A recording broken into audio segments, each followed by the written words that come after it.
Hello, कैसे हैं आप लोग? मैं हूं विकास और मैं हूं आपके साथ एक नया एपिसोड लेकर। आज हम फिटनेस रिलेटेड वर्कआउट्स की बात नहीं करेंगे। आज हम न्यूट्रिशन टिप्स की भी बात नहीं करेंगे। मैं आपको ज्ञान भी नहीं दूंगा कि आपको फिटनेस गोल क्यों सेट करना है, एट्सेट्रा एट्सेट्रा। क्यों ऐसा नहीं करूंगा? एक्चुअली मैं आज अपनी गलतियां निकालने की कोशिश करूंगा, गलती ढूंढने की कोशिश करूंगा, अपने में नहीं, मेरे वर्कआउट में। Yes, I am talking about analysing your own workout. और जो आपका वर्कआउट है उसको हमें एनालाइज क्यों करना चाहिए, और अगर हम एनालाइज कर रहे हैं तो उसमें हमें क्या देखना चाहिए और कैसे एनालाइज करें जिससे हमें कुछ स्पेसिफिक पॉइंट्स मिलें, जिससे हमें कुछ एक्शन आइटम्स मिलें। होता है ना कि अगर हमें अपनी गलती पता ही नहीं चलेगी तो हम उसको सुधारेंगे कैसे?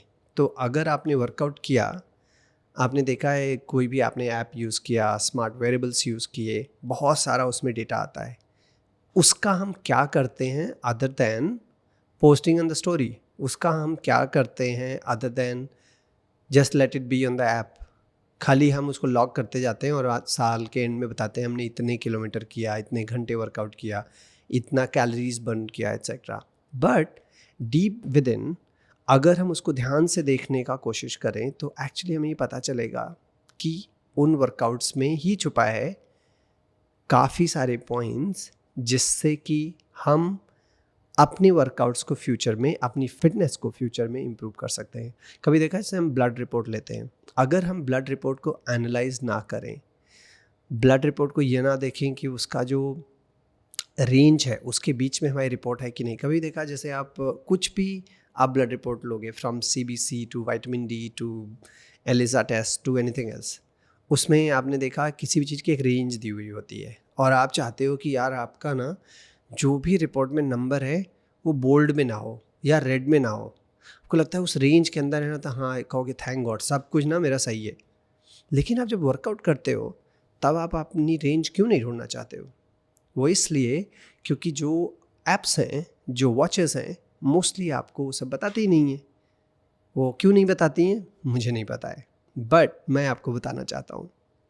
तो बेसिक से शुरू करेंगे और मैं कुछ एपिसोड्स करूँगा पॉसिबली अगले कुछ हफ्तों में, कुछ हफ्तों का गैप देके, जहाँ पे डिफरेंट कंपोनेंट्स हम वर्कआउट के डिस्कस कर सकते हैं और जिसको यूज़ करके आप एनालाइज करके कुछ ऐसे इंसाइट्स ले सकते हो जिससे आपको हेल्प मिले।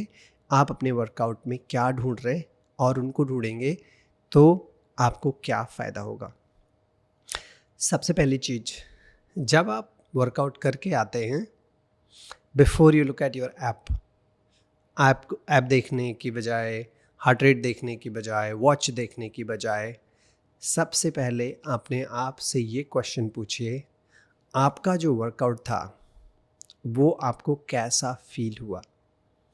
अगर आप वर्कआउट ऐसे कर रहे थे कि आपकी जान निकल रही थी, आपको लग रहा है कि आप किसी को बताइए ना बताइए डजेंट मैटर, लेकिन अगर आपको ऐसा लग रहा है कि उससे एक भी सेकेंड आप ज़्यादा वर्कआउट नहीं कर सकते थे, अगर आपको ये लग रहा है कि बहुत बहुत बहुत टफ था, और अगर ऐसा आपको हर वर्कआउट के बाद लगता है, इसका मतलब ये है कि आप वर्कआउट की जो आपकी इंटेंसिटी है वो बहुत ज़्यादा तेज़ है और हाई चांसेस कि आप इंजर हो जाएंगे, डीमोटिवेट हो जाएंगे या आपकी बॉडी गिव अप कर जाएगी किसी और तरीके से। सबसे पहले आपको ये देखना है कि जो भी आप वर्कआउट कर रहे हैं, specifically in running, specifically in walking, आपका वर्कआउट अगर आपको इतना ज़्यादा टायर कर देता है कि आप और कुछ नहीं कर सकते हैं, इसका मतलब उसमें कुछ गलत है। तो सबसे पहले आपको अपने वर्कआउट में ये देखना है। और अगर आपको ऐसा लगता है तो यहाँ से आपको इस स्टेज में पहुँचना है कि हफ्ते में आपको 1 दिन या मैक्सिमम 2 दिन, और अगर वो 2 दिन है तो 3 दिन एक दूसरे से अवे हों, ऐसे होने चाहिए जब आप ऐसा फील करो कि लगे आपको कि आपने बहुत ज़्यादा हैवी वर्कआउट किया, बट आपको जनरली उसके बाद 3 दिन देना होगा फुली रिकवर करने के लिए, और दूसरे जो आपके डेज़ हैं उन दिनों में आपको नॉर्मल वर्कआउट करना होगा जिसमें आपको 5 आउट ऑफ 10 या 6 आउट ऑफ 10 इस तरह का डिफ़िकल्टी लेवल लगे। 10 आउट ऑफ 10 फिर से नहीं लग सकता, ट्रस्ट मी। अगर आपको लग रहा है तो ये प्रॉब्लम है, ठीक है। ये भी हो सकता है कि कोई अंडरलाइन डिसीज़ हो, या हो सकता है फिजियोलॉजिकली काफ़ी डेवलपमेंट्स हो रहे हों और उनको अभी डेवलप होने में टाइम लगेगा, आपकी बॉडी इतनी इवॉल्व ना हो एट्सेट्रा। लेकिन जो भी रीज़न है, आपको ध्यान देना है कि अगर आपको 10 out of type effort level, intensity या आपको टायर्डनेस लग रही है, तो you have to calm down, you have to slow down, number 1। Number 2, जब आप वर्कआउट करके आते हैं, अभी हम ऐप पे आते हैं, ये तो मैंने आपको क्वालिटेटिव बताया, अभी ऐप पे आते हैं। ऐप में आप देखोगे जब वर्कआउट करके आते हो, वो जो आपका वर्कआउट होता है उसमें आपका किलोमीटर दिया होता है, एवरेज पेस या स्पीड दिया होता है, और कितना टाइम आपने लिया ये दिया होता है। उसके नीचे आप देखोगे आपके पेसेस दिए होते हैं। पेस क्या होता है? पेस जो है वो nothing but 60 divided by speed. Speed का उल्टा होता है पेस। अगर आपकी 10 किलोमीटर पर आवर की स्पीड हुई तो 6 का पेस हुआ, 12 किलोमीटर स्पीड हुई तो 5 का पेस हुआ। तो जो भी वर्कआउट आपने किया है उसमें आपको ये देखना है कि पहले 2 किलोमीटर, अगर आप मान लीजिए 5 या 6 किलोमीटर या उससे ज़्यादा कर रहे हैं रन, तो पहले जो 2 किलोमीटर हों उनका जो एवरेज पेस हो वो बाद के जो किलोमीटर्स हैं उनके एवरेज पेस से कम होना चाहिए। मतलब आपकी स्पीड पहले कम होनी चाहिए और बाद में बढ़नी चाहिए। उसका रीज़न ये है कि आपको वार्म अप पहले फुली होना ज़रूरी है। फॉर एग्ज़ाम्पल, अगर आपका एवरेज पेस 7 है पूरे वर्कआउट का और पहले 2 किलोमीटर का एवरेज पेस 6 है, इसका मतलब ये हुआ कि आप पहले 2 किलोमीटर में ज़्यादा तेज़ भागे हैं और उसके बाद आप धीरे धीरे स्लो होते गए। जबकि आपको इसका उल्टा करना है। पहले आप 7 के पेस पर भागिए, जब आपकी बॉडी फुली वार्म अप हो जाती है, जो जनरली 2 से 3 किलोमीटर टाइम्स लगता है, उसके बाद आप अपनी स्पीड बढ़ा सकते हैं। ये थोड़ा इंटरमीडिएट टू एडवांस रनर्स के लिए होगा। अगर आप एकदम बिगिनर रनर हैं तो हो सकता है अभी आप इतना रन नहीं कर पा रहे हों।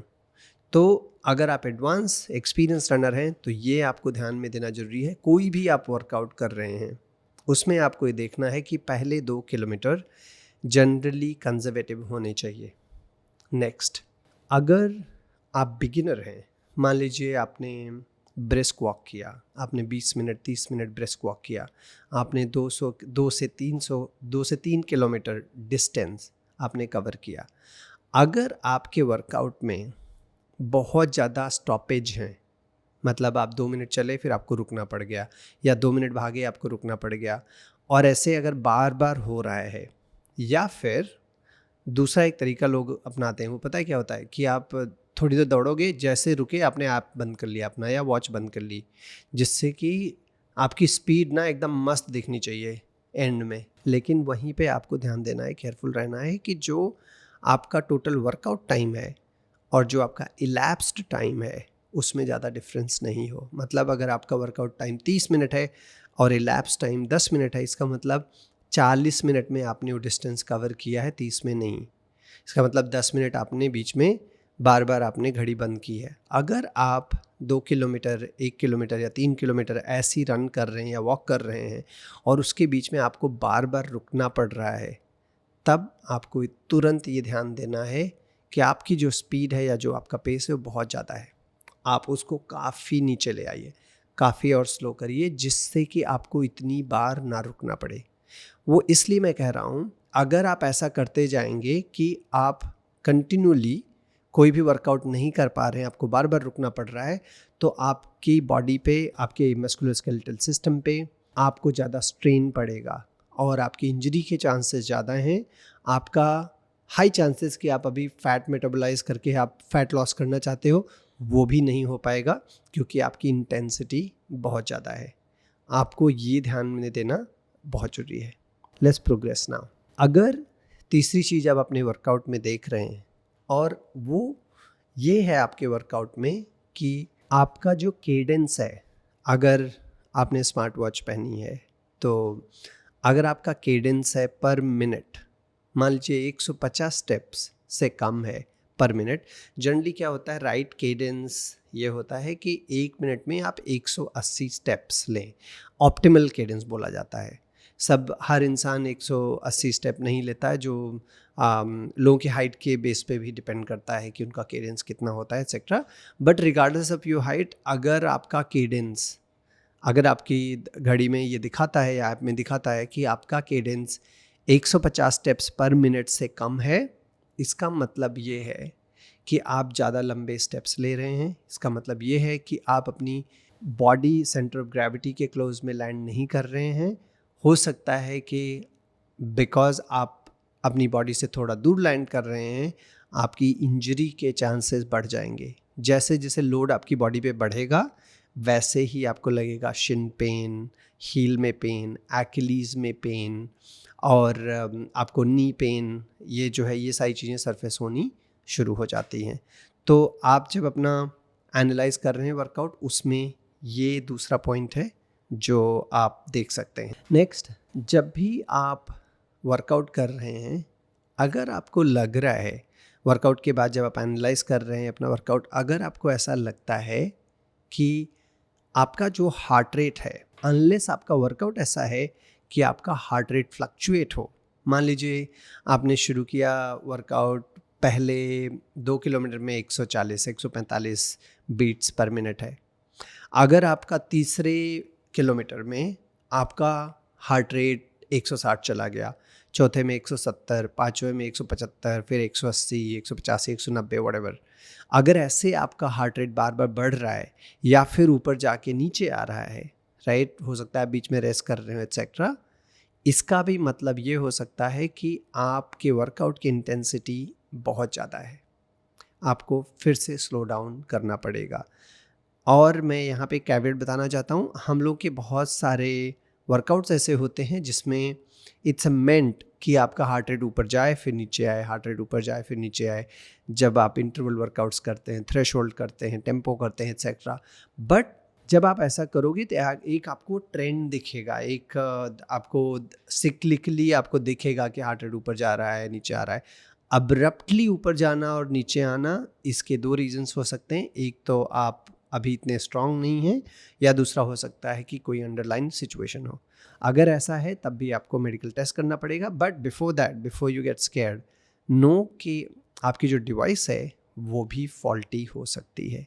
ठीक है, आपकी अगर डिवाइस फॉल्टी है तब आपको ये ध्यान देना है, आप उसको जाके रिपेयर करा सकते हैं कुछ, बट दूसरी डिवाइस लेके, तीसरी डिवाइस लेके आप चेक कर सकते हैं, किसी दोस्त से लेके चेक कर सकते हैं, तब भी हार्ट रेट ऐसे आपका रेस हो रहा है नहीं हो रहा है, ये जानना जरूरी है। एक और मैं पॉइंट बताना चाहूँगा, और मैं ये बताना चाहूँगा कि आप क्या ना देखें, एक्चुअली आपको आपकी कैलोरीज पे आप इतना मत ध्यान दो, कितना बर्न हो रहा है, नहीं बर्न हो रहा है etcetera. It's generally highly inaccurate. जो भी आप देखोगे आपके ऐप में या फिर वॉच में होता है, काफ़ी इनएक्यूरेट होता है, डिपेंडिंग ऑन कि आपकी वॉच क्या है। नेक्स्ट मैं आपको बताऊंगा, देयर इज जो एडवांस वॉचेस होती हैं उसमें एक फीचर होता है, उसको बोलते हैं GCT, और left and right leg balance. GCT जो होता है उसे बोलते हैं ग्राउंड कॉन्टैक्ट टाइम। जब आप रन करते हो तब हर बार आप लैंड करते हो और लैंड करके फिर टेक ऑफ करते हो।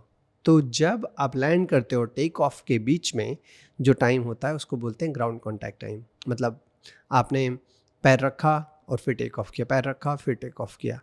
अगर आपका ground contact time continuously similar है, उसकी रेंज से ज़्यादा, वो स्टैंडर्ड डिविएशन उसका ज़्यादा नहीं है, इसका मतलब ये है कि आप अच्छा और स्टेबल दौड़ रहे हो। अगर आपको लगता है कि एक पॉइंट के बाद आपके वर्कआउट में ground contact time all of sudden बढ़ गया, इसका मतलब ये है कि आप टायर्ड हो रहे हो, इसका मतलब ये है कि आप फटीग हो रहे हो। कभी कभी लगता है ना कि हम वर्कआउट करके आते हैं, लगता है यार पहले सब सही जा रहा था, बाद में क्या हुआ। अगर ऐसा हो रहा है तो आप ये देख सकते हो सकता है आप न्यूट्रिशन आपका सही ना हो सकता है टेम्परेचर बढ़ गया हो सकता है कि आपने फ्यूलिंग ठीक से नहीं की हो। तब उस पॉइंट पे आप अपने आप को फ्यूल कर सकते हैं, और हो सकता है उसके बाद आप ग्राउंड कॉन्टैक्ट टाइम अपना मेज़र करिए, आप देखोगे कि हो सकता है फिर से इम्प्रूव हो जाए। अगर ग्राउंड कॉन्टैक्ट टाइम आपका ग्राउंड पे बढ़ रहा है एक पॉइंट के बाद, इसका मतलब ये आपको फटीग सेट इन हो रहा है, आप टायर्ड हो रहे हो, तो आप इतना स्पॉन्जी नहीं हो, इतना आप क्विक नहीं हो, और उसका मतलब ये है कि आपको हो सकता है एनालाइज करके अपना वर्कआउट आपको कुछ ना कुछ इंटरवेंशन करने का ज़रूरत है। आज के लिए इतना ही। बहुत सारे ऐसे पॉइंट्स हैं जो मैं आपको बताता रहूँगा, and I hope this will be helpful. Good bye.